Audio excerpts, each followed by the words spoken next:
जय हिंद बच्चों।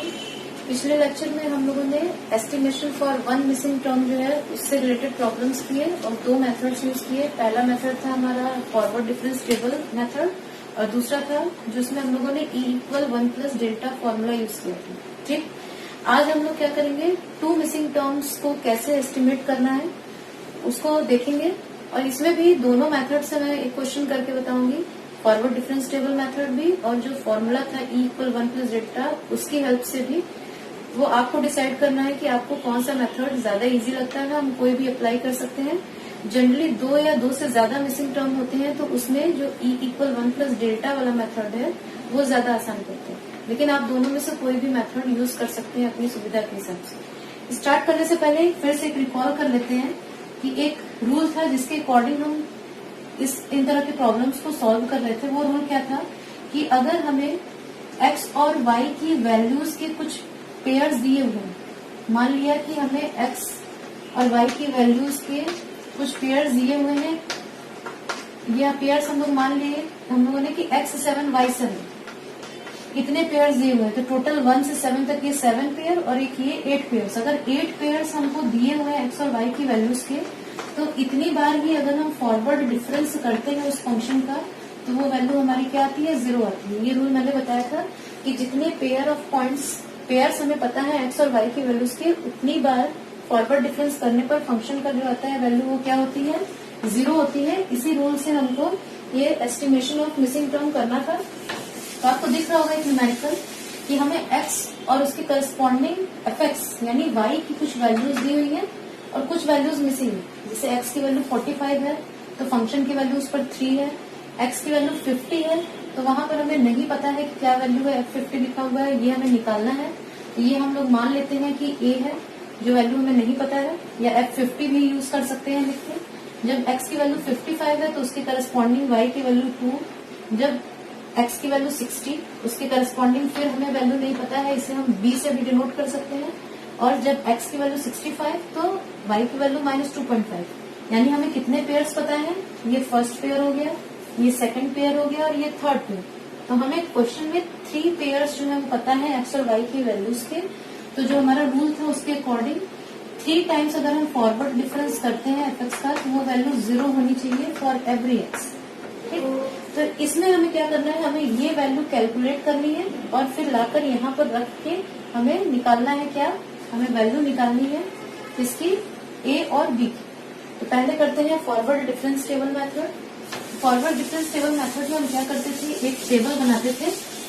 पहला कॉलम होता था x, सेकंड कॉलम होता था y।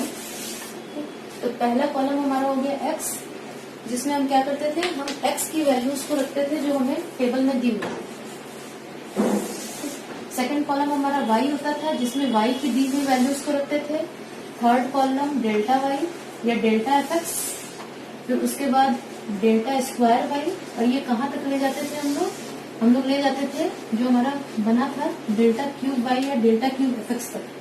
जो हम लोगों ने निकाला था डेल्टा क्यूब fx = 0, तो वहां तक इसे हम लोग ले जाएंगे। इसे थोड़ा सा बड़ा कर लेते हैं, कुछ कैलकुलेशन भी करना होगा। अब पहले कॉलम में क्या करेंगे, x की वैल्यूज रखेंगे।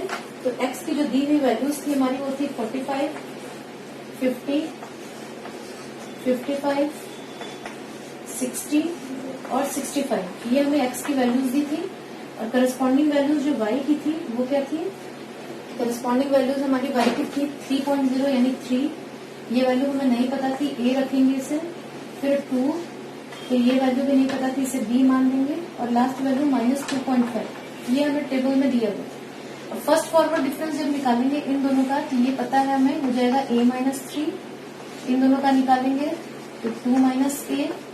इन दोनों का फॉरवर्ड डिफरेंस b - 2। इन दोनों का फॉरवर्ड डिफरेंस -2.5 - b। ठीक, ये फर्स्ट फॉरवर्ड डिफरेंस हमें मिल गया। सेकंड फॉरवर्ड जब डिफरेंस निकालेंगे तो इन दोनों का निकालेंगे तो 2 - a - a - 3। कैसे करेंगे, 2 - a - 3। तो सॉल्व करने पर हमें मिलेगा 5 - 2। ठीक, इन दोनों का फॉरवर्ड डिफरेंस निकालेंगे तो कैसे करेंगे, दिस वैल्यू यानी b - 2 और इसमें से सब्ट्रैक्ट करेंगे 2 - a। b - 2 -2 - a यानी हमारा हो जाएगा a + b ये आपको करके दिखाने की जरूरत नहीं है, डायरेक्ट कैलकुलेट करके लिख सकते हैं। इन दोनों का फॉरवर्ड डिफरेंस निकालेंगे तो ये वैल्यू माइनस ये वैल्यू, तो वो हमें करने पे मिलेगा -0.5 -2। ठीक, तो ये सेकंड फॉरवर्ड डिफरेंस निकल गया।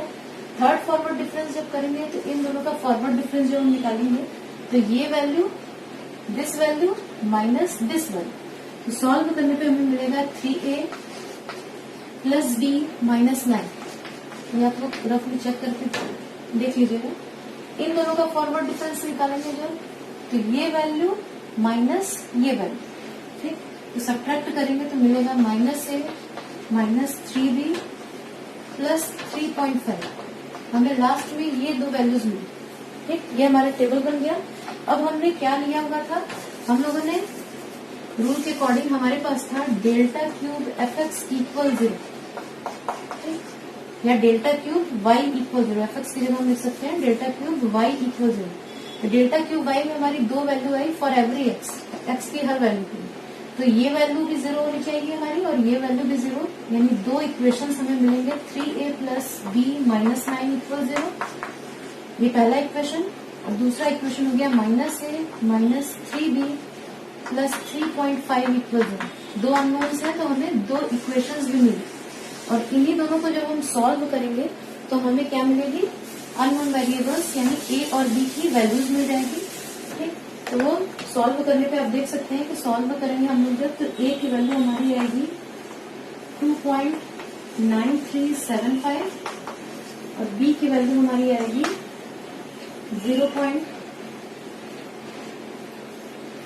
b की वैल्यू हमारी आएगी कुछ,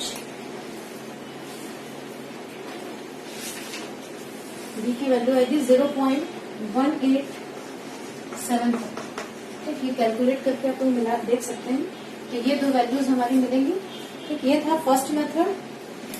सेकंड मेथड में क्या करते हैं, हम फॉर्मूला यूज करते हैं E इक्वल 1 प्लस डेल्टा। ठीक है, E equal 1 plus delta formula हम लोग यूज करेंगे सेकंड मेथड।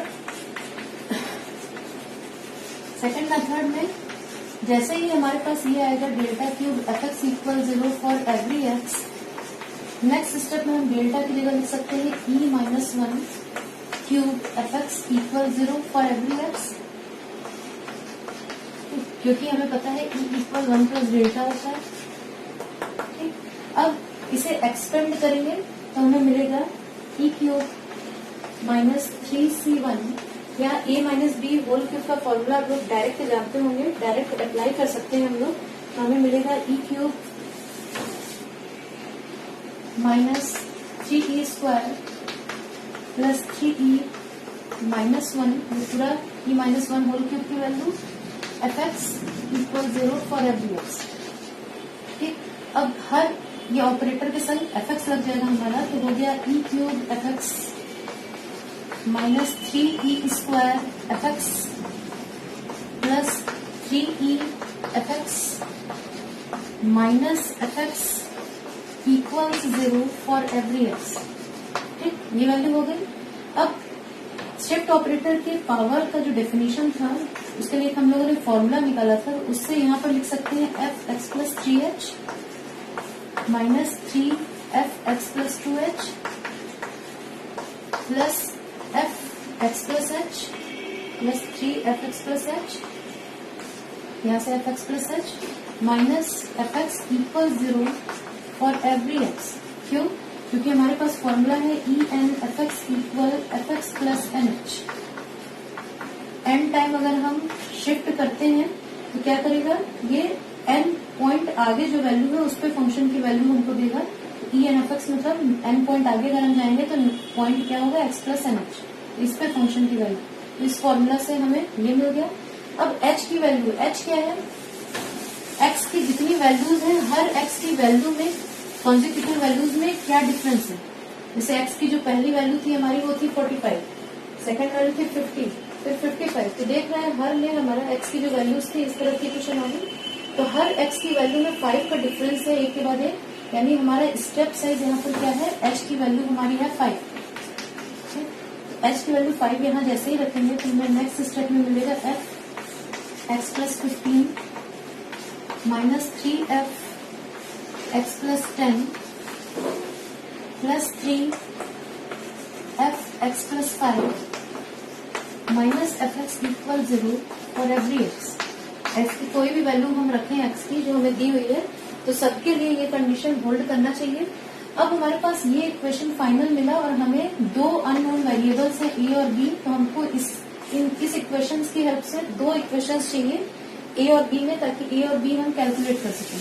तो क्या करेंगे, जैसे एक मिसिंग टर्म था तो हम इस इक्वेशन के बाद क्या करते थे, एक्स की फर्स्ट वैल्यू जो दी होती थी टेबल में वो रखते थे, ठीक। और यहाँ पर दो मिसिंग टर्म है तो हम क्या करेंगे, एक्स की वैल्यू जो पहली दो वैल्यूज दी है एक्स इक्वल x0 और x इक्वल x1 वो पुट करेंगे ऊपर वाले इक्वेशन में। तो हमारी जो पहली वैल्यू थी वो 45 थी और सेकंड वैल्यू जो थी वो 50 थी। तो एक बार इस इक्वेशन में 45 रखेंगे और फिर 50 रखेंगे तो हमें दो इक्वेशंस मिलेंगे और उन्हीं दोनों की हेल्प से हम ए और बी कैलकुलेट करेंगे। तो एक्स की वैल्यू जब 45 यहाँ रखते हैं तो हम देखते हैं हमें यहाँ से क्या मिलता है।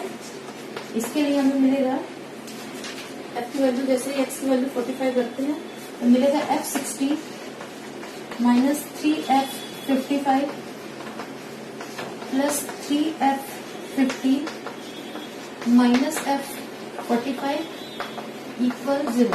जैसे हम रखेंगे यहाँ पर तो ये वैल्यू मिलेगी एक इक्वेशन, और जैसे ही x की वैल्यू हम क्या रखेंगे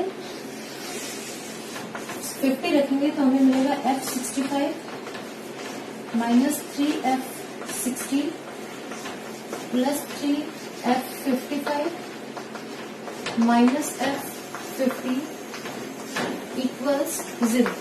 दो इक्वेशंस मिल गए हमारे। अब ये जो हमारा f55 है, f50 जो है 50 पे जो हमें वैल्यू नहीं पता थी, 50 जो x की वैल्यू 50 थी तो हमें उसके करस्पॉन्डिंग वैल्यू नहीं पता थी, उसे हम लोगों ने a माना था, तो ये हमारा हो गया a, ठीक। और जब x की वैल्यू 60 थी, x की वैल्यू 60 थी तब भी हमें वैल्यू नहीं पता थी तो उसे हम लोगों ने माना था b। तो यानी यहाँ पे हमको ये दो इक्वेशन मिले, ये दो इक्वेशंस मिले। अब f60 की वैल्यू भी हमें पता है, बाकी सारी वैल्यूज हमें पता है, तो वो वैल्यूज जब हम पुट करेंगे टेबल से देखते हैं तो f60 की वैल्यू थी हमारी -2.5, ठीक। क्वेश्चन से तो f60 की जगह -2.5 आ गया, -3 इंटू f55। जब x की वैल्यू 55 थी तो वैल्यू थी 2 फंक्शन की, टेबल से देख के रखेंगे। फिर यहाँ पर प्लस 3a माइनस, जब f की वैल्यू x की वैल्यू 45 थी तो f45 की वैल्यू 3 थी, यानी -3 इक्वल 0, ठीक। ये हमारा मिला इससे। और सेकंड वाला जो है उससे मिलेगा 65 जब वैल्यू है फंक्शन की तो उस समय हमारी वैल्यू है f60 की वैल्यू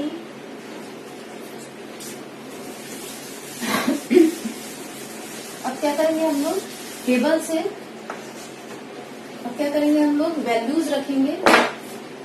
अब हम वैल्यूज रखेंगे f60, f55, f45, f65, f55 और f50 की इन दो इक्वेशंस में, ताकि हमें a और b में दो इक्वेशंस मिल सके, ठीक।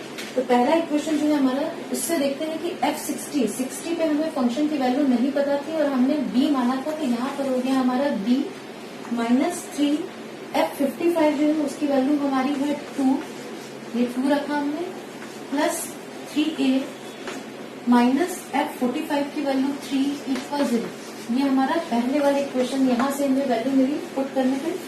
सेकंड जो हमारा होगा वो हमारा होगा f65 की वैल्यू हमारी है -2.5, -2.5 यहाँ पे रखा हम लोगों ने, फिर -3b, फिर यहाँ पर हमारा था प्लस 3f55, ठीक। तो f55 की वैल्यू जो थी हमारी वो थी 2, तो ये हो गया प्लस 3 इंटू 2, और f50 जो है उसकी वैल्यू हमें नहीं पता थी, हम लोगों ने a माना था, तो ये हो गया हमारा -a इक्वल 0। ये दो इक्वेशंस मिल गए। पहला इक्वेशन जो है वहां से हमें मिलेगा 3a प्लस b इक्वल्स 9, ठीक। ये वाले इक्वेशन से हमें ये मिल गया, ठीक है। और ये इक्वेशन हमारा यहाँ से इसको सॉल्व करेंगे हम तो मिलेगा -a माइनस 3b इक्वल -3.5। ये दो इक्वेशंस हमें मिलेंगे और इन दोनों को जब हम जाके सॉल्व करेंगे तो हमें a और b की वैल्यूज मिल जाएंगी। इसको हम लिख सकते हैं a प्लस 3b इक्वल 3.5। दोनों को सॉल्व करने पे हमें मिलेगा a इक्वल 2.938, b इक्वल 0.188। ये हमें एग्जैक्टली मिलेगी वैल्यू 9375 और ये मिलेगा 1875। ठीक, और उसे फिर जब हम लोग राउंड ऑफ करेंगे तो राउंड ऑफ करने पे हमारी जो वैल्यू आएगी वो आएगी, इसको लिख सकते हैं 2.938, इसको लिख सकते हैं 0.188। तो सेम वही आंसर आया जो फर्स्ट मेथड से था। तो आप अपनी सुविधा के हिसाब से जो भी चाहें उस मेथड को अप्लाई कर ले सकते हैं। एक क्वेश्चन मैं और दे देती हूँ जिसको आप लोग खुद से ट्राई करेंगे और देखेंगे कि आप सॉल्व कर पा रहे हैं या नहीं। क्वेश्चन को नहीं सॉल्व कर पाएंगे या क्या मिस्टेक हो रही है करने में, वो आप जाके लिंक में नोट्स से देख सकते हैं। तो find the missing terms in the table. हमारा ये टेबल है, इसमें 2 मिसिंग टर्म्स होंगे। पहली वैल्यू है x की 2.0, 2.1, 2.2, 2.3, 2.4, 2.5, 2.6 कई वैल्यूज दी हुई है। ठीक, इसके करस्पॉन्डिंग वैल्यूज है 0.135, ये हमारा मिसिंग टर्म है। फिर है 0.111, 0.100, उसके बाद ये मिसिंग टर्म है। फिर 0.082, 0.082 और लास्ट है 0.074, 0.082, 0.074। इसको सॉल्व करके आपको ए और बी की वैल्यू बतानी है और मुझे आंसर बताना है। ठीक, ये ए मान लो और ये बी, इन्हीं दोनों की वैल्यूज हमें कैलकुलेट करनी है। ठीक, कोई प्रॉब्लम होगा तो उसे कमेंट सेक्शन में लिख के पूछ सकते हैं। Thank you.